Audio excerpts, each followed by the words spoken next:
C'est un cadeau de Noël dont elle se serait bien passée. Jessica doit accoucher de son deuxième enfant dans un mois.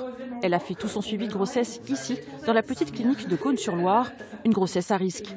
Mais elle va devoir changer de maternité et transférer son dossier. Je suis à 10 minutes d'ici, moi, donc c'était le côté pratique. Et puis, cette maternité, elle a un côté convivial. C'est pas une grosse maternité. L'équipe est super sympa. Les médecins, pareil. Enfin bon, on est très très bien pris en charge. Moi, le plus pratique pour moi, c'est d'aller sur Nevers parce que c'est plus proche. L'agence régionale de santé a décidé de fermer cette maternité après une inspection surprise. La sécurité des patients ne serait plus assurée. En cause, le manque d'anesthésistes et de pédiatres pour la réanimation néonatale. Les futures mamans vont donc devoir se déplacer à 50 km de Cosne-sur-Loire, à l'hôpital Bérégovois de Nevers, désormais la seule maternité du département, au centre hospitalier d'Auxerre, à l'hôpital Jacques-Cœur de Bourges ou bien au centre hospitalier de Zarnaud de Gien. La maternité suit 300 femmes, une quinzaine d'entre elles doit accoucher prochainement.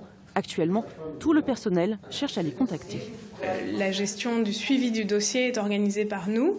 Donc on photocopie leur dossier. Si elles ont une consultation prochainement, on leur donne en main propre ce dossier et elles vont elles-mêmes prendre contact avec les maternités qu'elles auront choisies pour le lieu d'accouchement. Ici, il y a en moyenne une naissance par jour.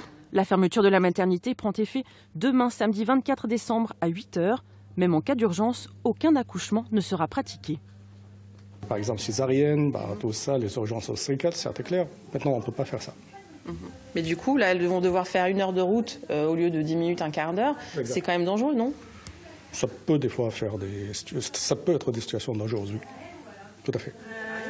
Pour sauver la maternité, le personnel fait circuler une pétition sur le site pétitionpublique.fr. Si cette fermeture se prolonge, elle pourrait aussi mettre en péril l'existence même de la clinique.